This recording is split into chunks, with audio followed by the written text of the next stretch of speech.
Good afternoon, Maurice. How are you? Hi Gary, how you doing? So how are you getting on?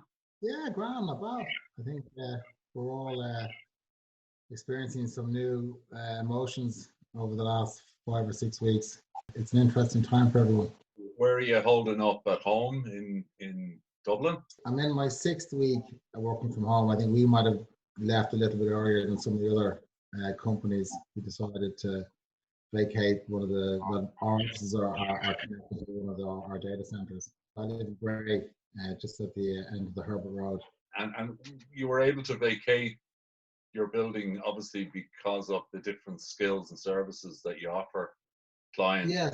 Yeah. So the operation staff are 24/7 in each of the four data centers that we have, and our main office is connected to our site in Kilcorby Business Park. So any of the office staff, so finance, admin, sales, marketing, they all sit in that building. So I'd say a week before we started to see restrictions coming in, before sort of St. Patrick's Day, we had already made it discretionary as to whether people wanted to work from home or not. We had a lot of people traveling around Europe, and we were getting a lot of information in from Italy and Spain, and so we were probably because we've operations in those locations, we're probably getting earlier information than maybe some of the other businesses were. So yeah, we decided to just take a view. Look, let's get ahead of the curve here. 6 weeks in Bray with a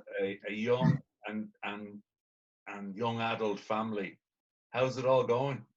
Yeah, well, I tell you what, there's a novelty factor to it for the first couple of weeks because everyone thinks they're on the holidays. My two eldest guys are in college. One guy's finishing in May this year, and the other guy's just in first year.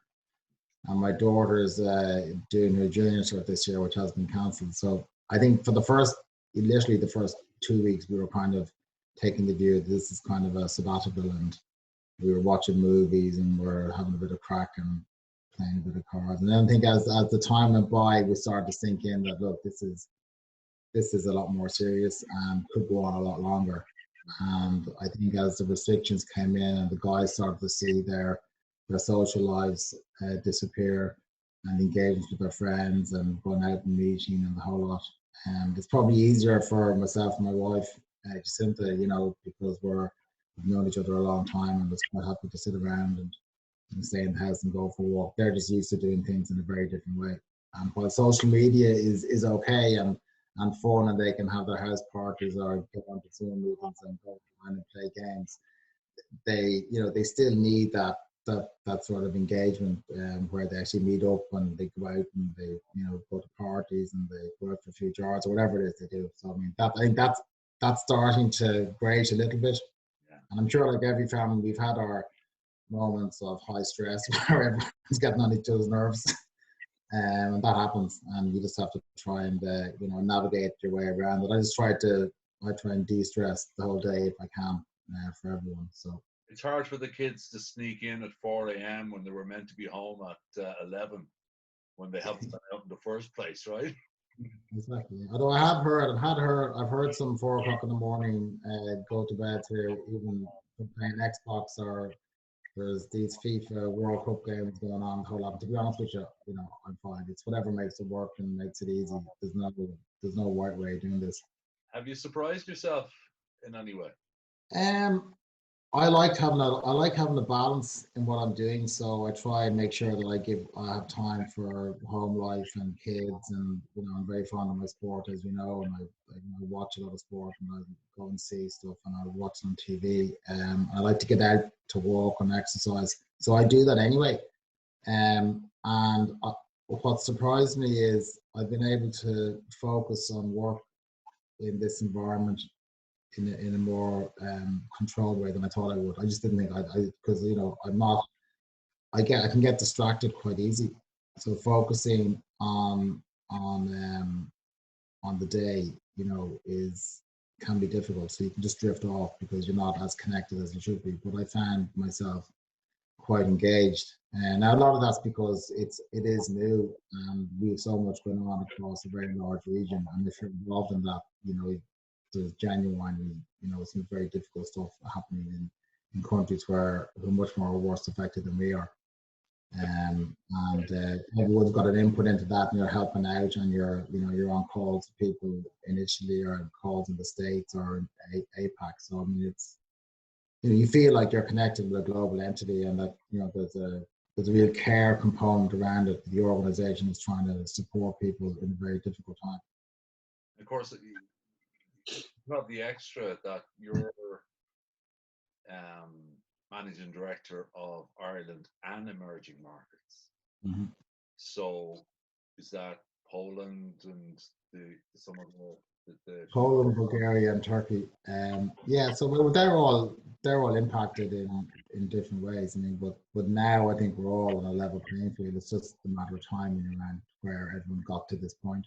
Everyone's working remotely now, bar the operations staff. I think we had that on one of our meetings, our early meetings with the House in Ireland guys. I mean, so we've got all our operation guys in on the 24/7 shift, and restrictive access for suppliers and restrictive access to customers, and they're still giving us 24-hour notice. And that's really just to protect the employees primarily, and then to protect customers as well, and then the integrity of the sites. Obviously, from our point of view, if somebody gets infected in the site, it would mean that we have to go in, everyone's got to come out of it, go on quarantine, deep clean, and then also manage with the rest of our staff. So you've got to dilute the teams across the other site. So it's important that we keep all that going. And as you know, the service delivery is critical for the customers that are in it. So a lot of the services that the businesses are using online,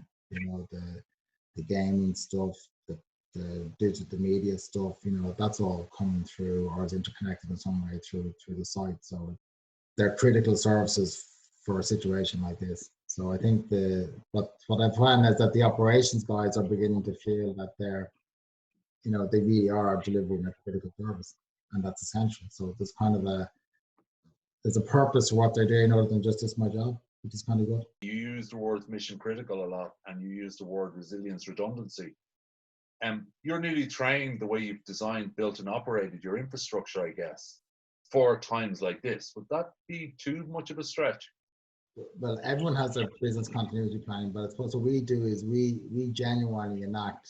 We do these war games every 6 weeks in every site. Yeah, so we would facilitate a situation whereby there's a demonstration outside one of the data centers. Where people can't get access. What happens then? What happens if there's a network outage in such and such? What happens if the power outage? We can't get access to fuel to get to the site. What happens if there's a fire? What happens if there's a war break? There's all sorts of scenarios you can go through. They literally go through the motions of what they should be doing, and they all take it very, very seriously. And then they kind of grade themselves afterwards. They do a what if, what should we have done this, should we have done that afterwards, and we sit down, we go through it. And now you sort of think it's time very, very well spent, because they're now living through a kind of a long-term process, not just a kind of we've got a power problem, or we've got a network issue, or we've got a customer down, or there's a flood, or there's a demonstration. Those things come and go very quickly, but this is sustained crisis, and that's unusual. You'd nearly suggest that a lot of the service level agreement type stuff that you over the years, not recent, but in past decade, have been selling to clients with regard to the criticalness of their IT, putting it to a center that's dedicated, that's what their business is for moments like this, where that's what you do 24/7. Whereas for clients, it's more a part of their business. So I could only imagine what it's like to get to Dawson Street, for instance, for people running kit on premise right now, with all the restrictions that are going on. And if there's a telecom line that goes down, how do you interface? I'd imagine now you've got wonderful experience-based case studies to demonstrate why off-premise co-location going forward. Well, I think we're going to see an acceleration of discussions around what their actual business continuity plans were, and how they enacted them, and are they set up properly to be able to deal with a crisis like this. And if it's prolonged, how does it really impact their business, and can they continue to deliver the services, grow, their business? Can they go into other markets? Can they extend? Is their architecture set up in such a way that they're not relying on, some guy in the office, being able to get access to, a server room in the basement, or, is the network provider up, or is it secure, or, if we need to spin up some servers, if we need to get some virtual connections, we need to get onto this network or access that provider, how do you do all that? And if you can do it all virtually, like you can in our situation, then, you're doing it online effectively. It's sort of an unfortunate thing about human beings and industries that everything needs an event nearly to highlight why it's important to do the right things in the right order with the right people. It's a little bit like GDPR a couple of years ago. Once fines were starting to be levied to companies and the directors were becoming responsible, suddenly it was a boardroom issue. It went from the silo of the IT guy. You would sense that IT availability, continuity will become a boardroom issue frontline post next phase or pre next phase. Well, I think, to be fair, it was already, in the boardroom with as regards, sort of front of mind, how advanced everyone was in their plans, around their digitization. That's still a work in progress for some companies. But I think this will accelerate the discussion around that component of it. And then, long term, what does our architecture need to be? What does it need to look like for us to be able to, one, weather something like this again, but two, where do we need to be in the next 5 years? What that stack looks like, and where our market is, and are we in the right place to be able to avail of that opportunity? That's happening, but I think this will probably accelerate it. Now, there'll be casualties, as you always know. Unfortunately, something like this doesn't go without leaving a scar, and there will be businesses that will be badly affected and may not survive. And then there's the ones that will thrive. Who would have thought Zoom gone from 20 million to 200 million users in 3 or 4 weeks? So, that's an unusual example. But, there are other businesses out there that are doing exceptionally well on the back of this. And rightly so, that's just the way it is. But it's like everything changed. There are winners and losers. When Henry Ford brought out the car, the lads who were supplying the food for the horses, they weren't very happy. So, there's always peaks and troughs. But one thing, and this is my final question, you used the word purpose earlier, and I often think that there's always been a digital front line, and I know that is the most important people right now in any front line are the health workers and the essential workers. But there's a sense of purpose now, of when people like you and I and our children are working remotely, schooling, e-commerce, purchasing. There is certainly a sense of purpose about the digital front line with Zoom, etc.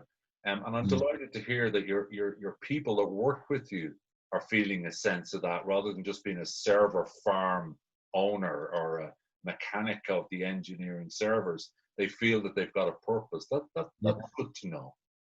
It is, yeah. If you feel that you're the only guys that are having to go in and do stuff, and in some cases, guys delighted they're still working, and it'd be difficult for them to be working from home. But then if you look at that customer base and the criticalness of that, and by the way, that includes pharma businesses and drug distribution and medical life science and stuff, which is going on the back of this anyway. And I think for the first time they actually got to understand that, oh wow, that stuff that I do is really important, and it's much more important now than it ever was, because if this isn't working properly, that doesn't happen. I don't think that will go away. That'll be an indelible message that'll be left with I think our operations staff globally, that it's a critical service. And I think the industry sees it now, and I think probably a lot of other people who didn't really understand what it was the industry does, now probably it's much more forefront in their mind. Yeah, and we've started to use, and obviously Equinix have been a founding partner of us in Ireland since we started. But the thing that we're trying to say is get people to understand their digital factories. They actually make product, they export product, and they are they're making all the tools people now use as, I guess, their crutches or whatever, for their everyday lives. So yeah, it'll be interesting to see whether the narrative changes around data centers from being a box that does very little to a factory that manufactures software and exports on a regular basis. To your story, since you must be 20 odd years in the data center industry now, are you? 20? Yeah, yeah, 99, yeah, Wow. 20 years, yeah. So it's That's nearly, been through quite an evolution since then. yeah, the old Bloomberg terminals with their proprietary cable. That's right. Yeah, Oh, the yellow cable, dedicated infrastructure. Remember that, the yellow cable and that bloody square monitor. Remember, with the yellow writing. Yeah, there was Bloomberg and Telluride, both had proprietary cables. We used to be the other side of the equation. And there was, the lads were making more money from the cable than they were from the terminal because they had to supply it from certain suppliers. But unfortunately, Cat 5 got rid of all that. So finally, it's been fun. Thank you so much for your time. But 3 words, if these listeners are still on board for this stage of the talk. in this environment that we're in, and I think it's just because I've certainly felt like this, both from a work and a personal point of view. If there's 3 words, I would say, remember what's important. Jesus, Morris, you'd never have thought 20 years ago you and I would be having such a grown-up discussion. Definitely. But yeah, yeah, yeah. 5 minutes ago, I didn't think we'd be having such a grown-up discussion. So thank you. I can nearly see your house if I went up the top of my house. And stay safe. Thanks for your time. And regards to all your family. Thanks for taking the time this morning. Right, take care. Okay.